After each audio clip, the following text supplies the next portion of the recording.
नमस्कार दोस्तों। आज के करंट अफेयर में आपका स्वागत है। चलिए स्टार्ट करते हैं। तो हाल ही में एक इंडियन पोर्ट बिल 2022 सरकार ने स्टेक होल्डर के लिए, मतलब कि जो भी परामर्श दे सकते हैं इस बिल के लिए, वो पब्लिक डोमेन में रखा है। ठीक है। तो हम, ये केवल चर्चा का विषय है। ये क्या करेगा? इंडियन पोर्ट एक्ट 1908 को क्या करेगा? रिप्लेस करेगा। मतलब इससे पहले भी हमारे पास क्या था? एक एक्ट था। अब ये सरकार ला क्यों रही है? हमारे पोर्ट क्या है, अभी उतने आधुनिक नहीं है। उन पे सुख सुविधाओं की कमी है। बड़े पोर्ट हमारे पास कम है, छोटे पोर्ट ज्यादा है। तो हम बड़े एक चाइना की तरह, जो से सिंजियांग बीजिंग क्षेत्र में जो पोर्ट है उसकी तरह हमारे पास पोर्ट नहीं है, उस तरह से डेवलप नहीं है। और कुछ ट्रांसपेरेंसी भी लाना है हमें, और डेवलपमेंट भी लाना है, इन्वेस्टमेंट भी लाना है, उनका एक्सपेंड भी करना है। तो इन सारी समस्याओं को देखते देखते हुए हमें क्या करना पड़ा? इस पोर्ट बिल को 2022 को लाना पड़ा, जो कि पब्लिक डोमेन में रखा है परामर्श के लिए, कि अपने सुझाव आप लोग भी जाके वहां क्या कर सकते हो? सुझाव अपने दे सकते हो। ठीक है। तो ये, इसमें क्या किया गया है? इंटीग्रेटेड इंटीग्रेटेड प्लानिंग की बात की गई है। मतलब इंटीग्रेटेड मतलब सेंटर और स्टेट दोनों मिलकर किसी पोर्ट के विकास के लिए एक कंसल्टिव फ्रेमवर्क तैयार करेंगे और उसको रिकमेंड करेंगे। मतलब केवल राज्य ही और ना केवल सेंटर ही नहीं, केवल राज्य और केंद्र मिलकर दोनों क्या करेंगे? एक पोर्ट के विकास के लिए एक रणनीति का विकास करेंगे। ठीक है। और पोर्ट पे जितने भी पॉल्यूशन है, पॉल्यूशन संबंधी समस्याएं हैं, इंटरनेशनल ट्रीटी हैं, उनके अनुसार पोर्ट पे क्या करेंगे? स्वच्छता की को बढ़ावा देंगे। ठीक है। और उनको रख रखाव क्या करेंगे? अंतरराष्ट्रीय संधियों के अनुसार करेंगे। ठीक है। दूसरा, हम, हमारे देश में जो कोई विवाद हो जाता है पोर्ट से संबंधित, तो हमारे पास क्या है? वो लैकुना है। तो उस लैकुना को दूर करने के लिए डिस्प्यूट रेजुलेशन फ्रेमवर्क, माने कि विवाद समाधान, कोई रणनीति तैयार होगी, ताकि हम क्या करें? अच्छे से डिस्प्यूट रिजॉल्व कर सकें, और कोई भी डिस्प्यूट भारत का अंतर्राष्ट्रीय स्तर पर ना जाए, इंटरनेशनल कोर्ट ऑफ जस्टिस में ना जाए, और जिससे घरेलू स्तर पर ही हम उसका क्या कर सकें? निवारण कर सकें। और संचालन में पारदर्शिता लाएंगे, और कॉपरेशन में सहकारी वार्ता लाएंगे। सहकारिता किसके बीच लाएंगे? राज्य और केंद्र के बीच होगा। ठीक है। राज्य और कंपनियों के मध्य होगा, मतलब कि राज्य और, मतलब केंद्र और अंतरराष्ट्रीय जो भी संगठन है उनके मध्य होगा। तो ये सारे उद्देश्यों को ध्यान में रखते हुए हम क्या लेके आए हैं? इंडियन पोर्ट बिल 2022 लेके आए हैं, जो किसको रिप्लेस करेगा? 1908 एक्ट को क्या करेगा? रिप्लेस करेगा। अब इसमें कुछ मेजर को प्रावधान है, उनको देख लेते हैं। इसमें क्या किया जाएगा? Marine state development counselling establish की जाएगी, जो क्या करेगी? समृद्धि और विकास के लिए, पोर्ट के समृद्धि और विकास के लिए क्या करेगी? काम करेगी। ठीक है। इंडियन कोस्ट लाइन का यूटिलाइजेशन करेगी, जिससे क्या हो? पोर्ट का विकास हो और समृद्धि हो। दूसरा, मरीन स्टेट डेवलपमेंट फंड लिया जाएगा। इस फंड से पोर्ट के विकास के लिए पैसा दिया जाएगा। ठीक है। और स्टेट मैरीटाइम बोर्ड की स्थापना होगी, जिससे क्या होगा? इफेक्टिव एडमिनिस्ट्रेशन होगा, कंट्रोल होगा, management of non major port का हम आसानी से कर सकेंगे। और पोर्ट पे कंजर्व किया जाएगा, पर्यावरण का संरक्षण किया जाएगा, मतलब कि सतत विकास को ध्यान में रखा जाएगा, जिसमें एसडीजी गोल कितने हैं? 30 को प्रतिपूर्ति करने के लिए हम क्या करेंगे? पोर्ट का विकास करेंगे। अच्छा, एसडीजी 30 में पहले, दूसरे, तीसरे, चौथे, पांचवे पे क्या क्या है? वो आप कमेंट करके कमेंट सेक्शन में बताइएगा। ठीक है। और पोर्ट का संचालन लॉ के अनुसार हो, और अगर कोई संचालन में कानून का उल्लंघन करता है तो क्या हो? उतनी पेनल्टीज लगे, तो सेफ्टी और कंजर्वेशन पोर्ट का निर्माण हो सके। ठीक है। तो ये पोर्ट से संबंधित हो गई। अब सिग्निफिकेंस क्या है इस बिल का, मतलब कि महत्व क्या है। इंडिया की कोस्ट लाइन 7,500 किलोमीटर है, और ये नेविगेट करती मतलब कि इसका नेविगेबल जो वाटरवे है वो कितना है, 14,500 किलोमीटर। मतलब यहाँ से वो, जैसे कोई इंडिया से कहाँ तक व्यक्ति नेविगेट कर सकता है, कोई शिप जा सकती है, वो 14,500 किलोमीटर है। ठीक। और to increase economy activity, wider market और significance increase asset employment possibility. मतलब अगर पोर्ट का अगर हम साइज बड़ा करेंगे तो वहां पे क्या होगा, एम्प्लॉयमेंट की जनरेशन भी हो गया, आर्थिक गतिविधियों को बढ़ावा मिलेगा, रोजगार सृजन होगा, गरीबी दूर होगी, कुपोषण दूर होगा उस क्षेत्र में। अंतर्राष्ट्रीय स्तर के पोर्ट का निर्माण कर सकेंगे, अंतर्राष्ट्रीय स्तर के से पोर्ट में आएंगे, उनसे भाड़ा लेंगे तो भारतीय अर्थव्यवस्था को बढ़ावा मिलेगा। ठीक है। और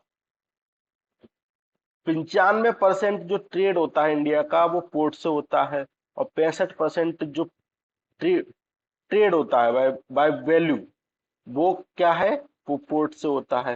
मतलब 95% ट्रेड इंडिया का पोर्ट से होता है, और 65, 100 में से मान लो 100% ट्रेड होता है, और 100 में से 65% जो ट्रेड है वो कहाँ से होता है, इंडिया का पोर्ट का होता है। ठीक है। तो ये सिग्निफिकेंस हो गया।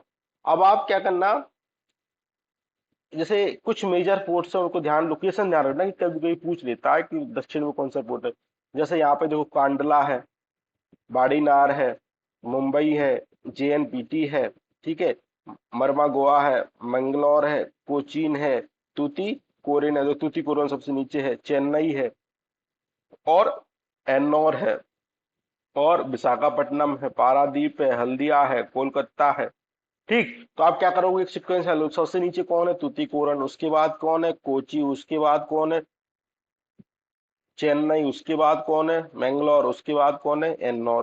तो ऐसे सीक्वेंस में रखना, उत्तर से दक्षिण याद रखना, कि कभी भी सीक्वेंस लगा के पूछ लेता है, समझ रहे हो, बहुत सारे क्वेश्चन। तो इसको आप क्या करोगे, ध्यान रखो, रट लेना इसको। ये रटने की आवश्यकता नहीं, 3-4 बार आप इसको देखोगे तो आप क्या हो जाएगा, याद हो जाएगा। ठीक है। चलिए आगे बढ़ते हैं। अब गोवा पहला स्टेट बन गया है जो हर घर जल के लिए सर्टिफाइड स्टेट है। ठीक। अब हर घर जल क्या स्कीम है, ये भारत सरकार का फ्लैगशिप प्रोग्राम है, जिसको जल जीवन मिशन के अंतर्गत लॉन्च किया जाता है, जिसको मिनिस्ट्री ऑफ जल शक्ति इंप्लीमेंट करती है, विथ साझेदारी से राज्य और ईटी के। इसको क्या करना है, हमको 2024 तक नल कमल टैप वाटर पहुंचाना है ग्रामीण क्षेत्रों में। कितना, 55 लीटर प्रति परिवार। ठीक है, 55 लीटर पहुंचाना है। इसका उद्देश्य है कि जन आंदोलन लेके आना है, किसके लिए, जल के लिए। आज के समय जल की बहुत समस्या है, गांव में राजस्थान के कुछ क्षेत्रों में आप जाके देख लो, महिलाएं कम से कम 10-10 किलोमीटर से जल लेके आती हैं। तो इस समस्याओं को दूर करने के लिए हमें क्या करना पड़ेगा, हर घर जल, सरकार ने जल जीवन मिशन लॉन्च किया है, उसके अंतर्गत क्या है, हर घर जल। तो टैप वाटर मतलब हर व्यक्ति तक पहुंच गया। वो कौन सा राज्य है, गोवा राज्य है, इसको आप ध्यान रखना, गोवा। और कौन सा है, ईटी कौन सा है, ईटी है दादर नागर हवेली एंड दमन दीव। अच्छा, सरकार ने एक पिछली साल एक अध्यादेश लाए पे, ये दोनों अलग अलग ईटी थे, अब क्या मिला दिया है, दादर नागर हवेली अलग था, दमन दीव अलग था, अब दोनों को मिला के कर दिया दादर नागर हवेली और दमन दीव एक ही यूटी हो गया है। ठीक है, इसको ध्यान रखना। तो अच्छा, कमेंट करके बताना हमारे भारत में कितने यूटी हैं। ठीक, यूटी कितने हैं और कौन कौन से हैं। ठीक है। अब फंडिंग पैटर्न क्या है, इसको पूर्णतः केंद्र नहीं करता है, मतलब कि 90-10 का हम क्या करते हैं, सेंटर और हिमालय राज्य के लिए करते हैं, 50-50 हम स्टेट के लिए करते हैं, जो सिंपल स्टेट है, और 100% यूनियन टेरिटरी की करते हैं। तो ये स्कीम थी। अब हर घर जल जो सर्टिफिकेट है उसकी प्रोसेस क्या है, एक फील्ड इंजीनियर होगा, वो एक रिपोर्ट सबमिट करेगा कंप्लीशन की ग्राम सभा मीटिंग में। अगर ग्राम सभा मीटिंग उस रिपोर्ट को रेजोल्यूशन के आधार पर पास कर दे तो वो क्या हो जाएगा, मतलब कि हर घर जल के गांव में, मतलब कि जो जिस क्षेत्र का भी करना चाहता है वो, उसको हर घर जल सर्टिफिकेट मिल जाएगा। तो गोवा देखो, यहाँ देखो ये टेम्पलेट है, गोवा बिकम द फर्स्ट हर घर जल certified state in the country. इसमें क्या है, 378 विलेज क्या डिक्लेयर हो गए हैं हर घर जल बाय ग्राम सभा, और 2000 नहीं 2,63,013 रूरल हाउस होल्ड को गोवा में वाटर मिल गया है जल से, इस टाइप से। ठीक है। और all women and girl in Goa are now free from, जो भी सूखा रखता है कलेक्टिंग वाटर के लिए उससे फ्री हो गई है। अच्छा, किसी को अगर हर घर टैप वाटर अगर किसी परिवार में पहुंच गया है तो उसमें क्या करते हैं, पुरुष तो काम पे चले जाते हैं, महिलाओं को मतलब कि जल लेने के लिए जाना पड़ता है, तो एक शारीरिक समस्या भी उत्पन्न होती है, तो वो शारीरिक रूप से भी दुर्बलता आती है। तो अगर अगर ये कैंपेन स्टेब्लिश हो जाता है तो उनको एक अदर काम भी आ सकते हैं। अगर वो काम अपना कहाँ कर सकती है, एक अगर छोटे से कुटीर उद्योग में लगा दो तो उससे क्या हो गया, आर्थिक रूप से भी संपन्नता स्थापित होगी। तो ये सारे काम है, ये कैंपेन है, तो आप इसको ध्यान रखना। ठीक है। अब हाल ही में चर्चा में ये था कि यूनिफाइड पेमेंट इंटरफेस क्या, यूपीआई, अब कहाँ होगा, यूके मार्केट में, तो उत्तराखंड में नहीं, कहाँ पे, यूनाइटेड किंगडम में। ठीक है। ये पहले से ही हमारा चल रहा है, भूटान में भी, नेपाल में भी, सिंगापुर में भी, यूएई में, और मलेशिया फ्रांस ईटीसी में ऑलरेडी चल रहा है। यूपीआई क्या है, world largest real time payment system, इसको कौन रेगुलेट करता है, NPCI, national payment corporation of India. और एनपीसीआई क्या है, एक अम्ब्रेला ऑर्गेनाइजेशन है जो ऑल रिटेल पेमेंट को देखता है। रिटेल पेमेंट मतलब जो छोटे छोटे पेमेंट होते हैं ना, जैसे फोन पे से हम करते हैं, वो उनको बोलते हैं रिटेल पेमेंट। इसको एनपीसीआई को स्टेब्लिश किसने किया था, रिजर्व बैंक ऑफ इंडिया ने और इंडियन बैंक एसोसिएशन ने तो इसको ध्यान रखना आप लोग। ठीक है। अब यूपीआई 2.0 की कुछ फीचर क्या है, ये एग्जाम में पूछ सकता है। देखो, वन टाइम मैंडेट है, अगर एक एक बार आप मैंडेट कर दोगे तो वो रेगुलरली आपको ऑन टाइम पेमेंट करता रहेगा किसी अकाउंट में।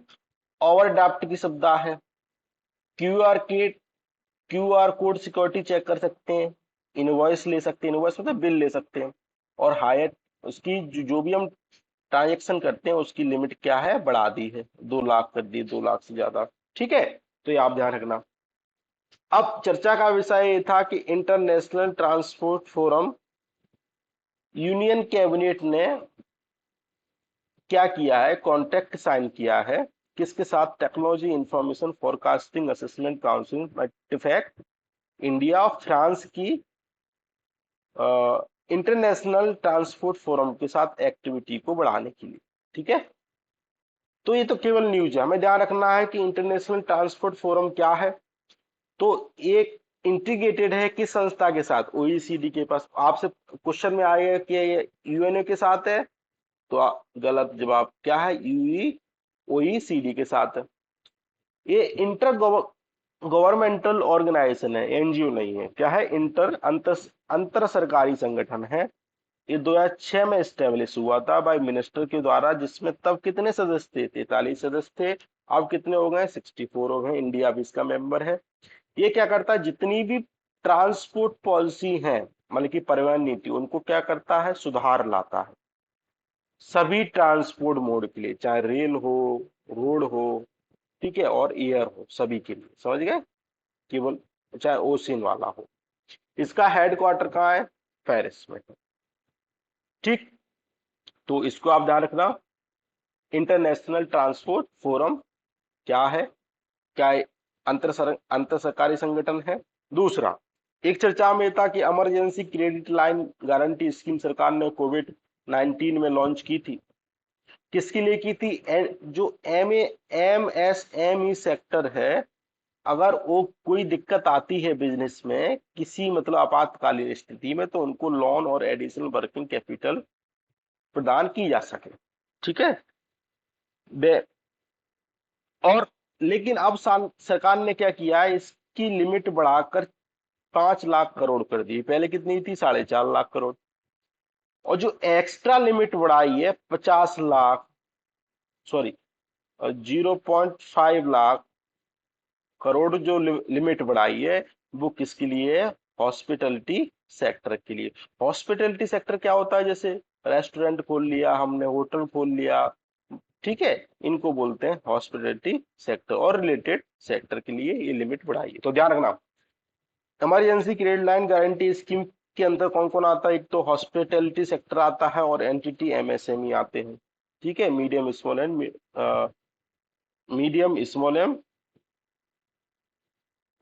इंटरप्राइजेस। ठीक है, तो छोटे छोटे जो लघु कुटीर उद्योग आते हैं वो इसके शामिल आते हैं। ठीक है, अब आगे बढ़ते हैं। अब एम्प्लॉय स्टेट इंश्योरेंस स्कीम चर्चा में थी, ये किस मंत्रालय के अंतर्गत आती है? पहले तो आप लोग ये याद रखना, मिनिस्ट्री ऑफ लेबर एम्प्लॉयमेंट के अंतर्गत आती है। अगर लेबर एम्प्लॉयमेंट के अंतर्गत आती है तो लेबर से संबंधित और रोजगार से संबंधित कुछ काम होगा इस स्कीम का। ठीक है, आपको रटने की आवश्यकता नहीं है, ये कॉन्सेप्ट बिल्डिंग काम करना है। अब क्या किया है इसने, इसका एक्सपेंशन कर दिया कहां तक? आयुष्मान भारत प्रधानमंत्री जन आरोग्य योजना के तहत। ठीक है, बस इतना याद रखना। मतलब एम्प्लॉयमेंट स्टेट इंश्योरेंस स्कीम के अंतर्गत अब कौन आता है? आयुष्मान भारत प्रधानमंत्री जन आरोग्य योजना भी आती है। अच्छा, कमेंट करके बताना आयुष्मान भारत के अंतर्गत कितने लाख तक का इलाज फ्री है। ठीक है, ये जो स्कीम है ईएसआई एक्ट 1948 में लॉन्च की गई थी ministry of labour and employment के तहत। ये क्या करती है? जो भी बेरोजगार व्यक्ति है, रोजगार प्रदान है, उसका रोजगार चला गया है किसी भी कारण से, तो उसको सोशल सामाजिक सुरक्षा देती है। चाहे वो औद्योगिक वर्कर हो, उनको सोशल सुरक्षा देती है। बीमार हो गए हो, मातृत्व अवकाश हो गया हो, टेम्परेरी परमानेंट फिजिकलिटी, कोई विकलांग हो गया हो, डेथ हो गई हो, तो उसमें क्या करती है? सुरक्षा प्रदान करती है। ठीक है, इसको ध्यान रखना। ठीक है, अब चर्चा में ये था ग्रेट इंडियन बस्टर्ड, ये आपको दिख रहा होगा ग्रेट इंडियन बस्टर्ड, इंपोर्टेंट है। ये राजस्थान का स्टेट बर्ड है, सबसे पहली बात तो आप ये याद रखोगे। और इसकी जो पॉपुलेशन है वो मोस्टली राजस्थान और गुजरात में मिलती है, बाकी और जगह भी थोड़ी बहुत मात्रा में मिलती है, मोस्टली कहाँ मिलती है? राजस्थान और गुजरात में।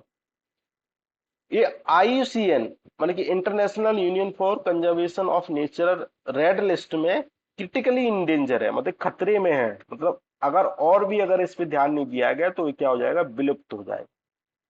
ठीक है, क्या हो जाएगा बेटा? विलुप्त है। तो ध्यान रखना कौन सी स्टेटस में? Critically endangered, CR. ठीक है, और साइट में अपेंडिक्स वन में है, इसमें दो अपेंडिक्स होती है, एक अपेंडिक्स वन और एक अपेंडिक्स टू। और कन्वेंशन ऑफ माइग्रेटरी स्पीसीज में अपेंडिक्स वन में है।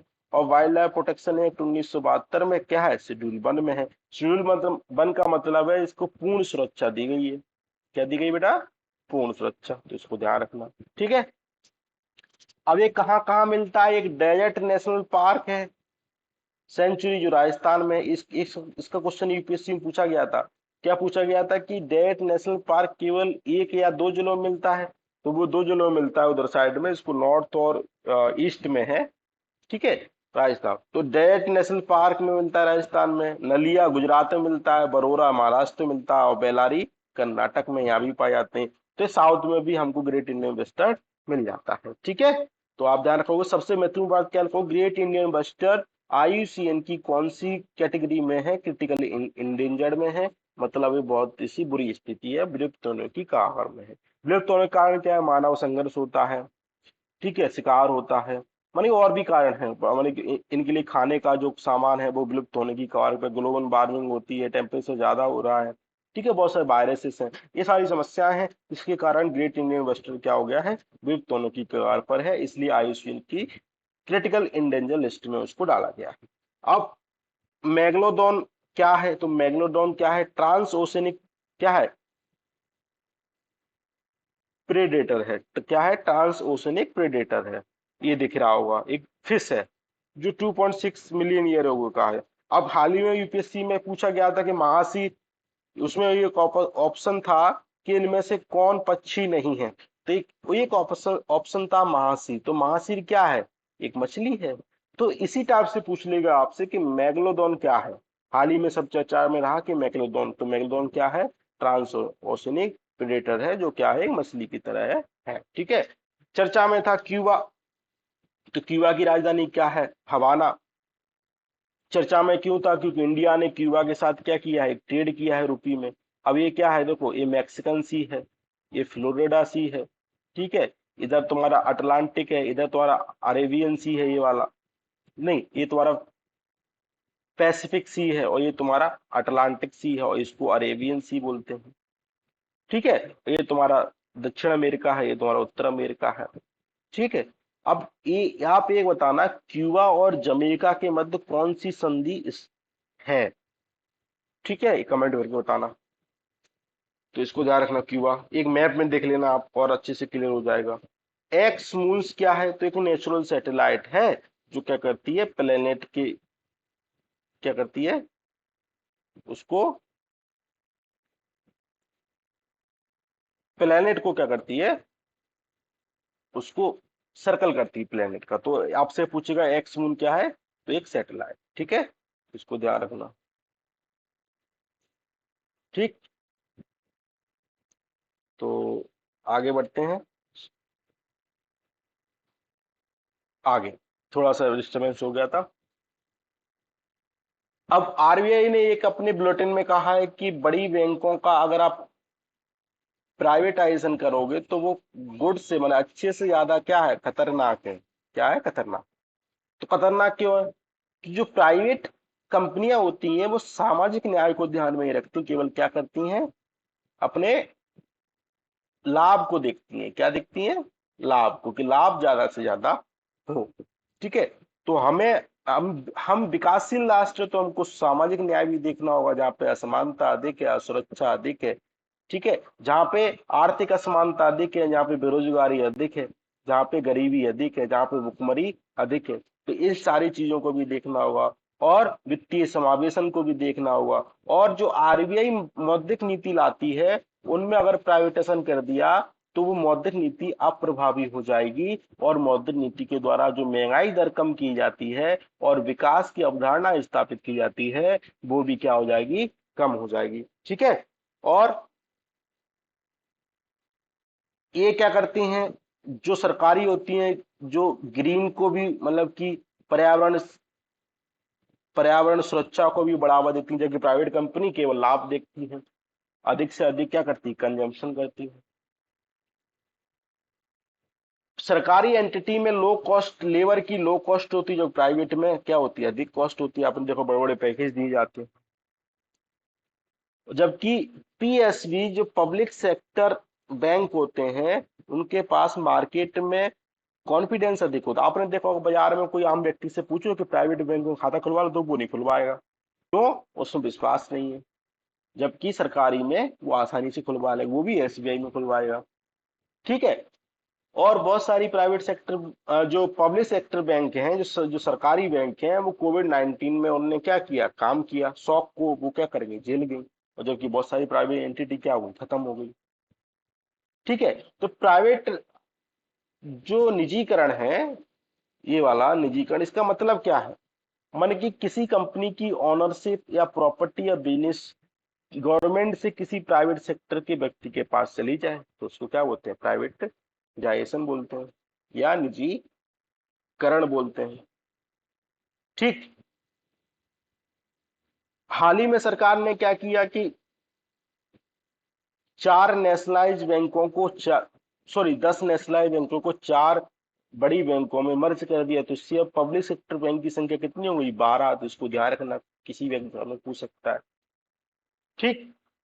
अब चर्चा में यह है कि सेबी ने कुछ नॉर्म क्या किए हैं, उनमें संशोधन किया है कि अल्टरनेटिव इन्वेस्ट फंड और वेंचर कैपिटल फंड में अब व्यक्ति केवल भारत में नहीं, विदेशों में भी क्या कर सकता है, इन्वेस्ट कर सकता है। इससे पहले क्या था कि भारत में इन्वेस्ट कर सकते, अच्छा, कौन सी कंपनियां विदेशों में भी, वर्ल्ड में भी इन्वेस्ट कर सकती हैं, जो इसको इसको मतलब international organisation of security commission का क्या हो, सिग्नेटरी हो।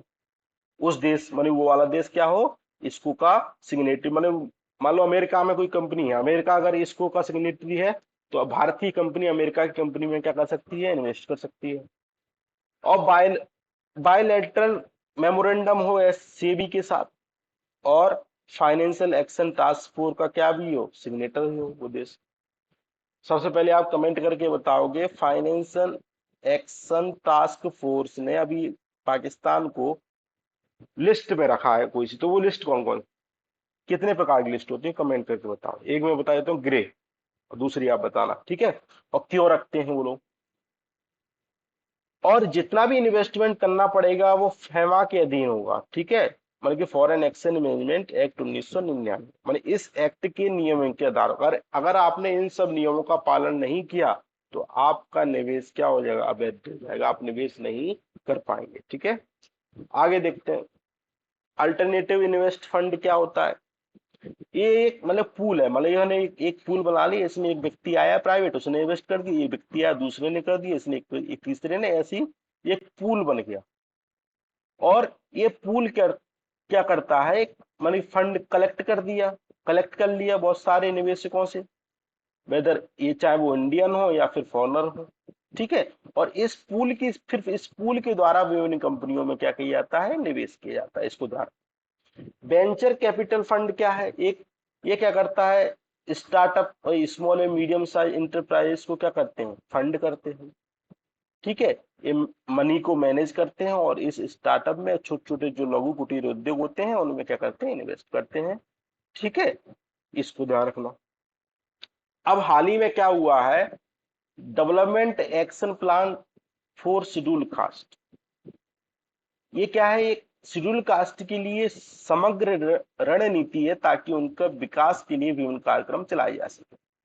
ये डिफरेंट मिनिस्ट्री के अंतर्गत आता है। क्या करना पड़ता है, अनुसूचित जाति का कल्याण करना है। और इसके अंदर कितनी मिनिस्ट्री शामिल है, 41 मिनिस्ट्री शामिल है। और स्कीम ऑफ प्रोग्राम लाना है विभिन्न प्रकार के। इसका मेन उद्देश्य क्या है, सामाजिक आर्थिक क्या है, स्थापित करना है, सामाजिक आर्थिक और वित्तीय समावेशन स्थापित करना है, किसके लिए, अनुसूचित जाति के लिए, ताकि उनको क्या हो सके, वित्तीय और भौतिक रूप से लाभ मिल सके, ठीक है। तो ये चीजें थी, आई होप आप लोगों को पसंद आया हो, तो थैंक यू, धन्यवाद।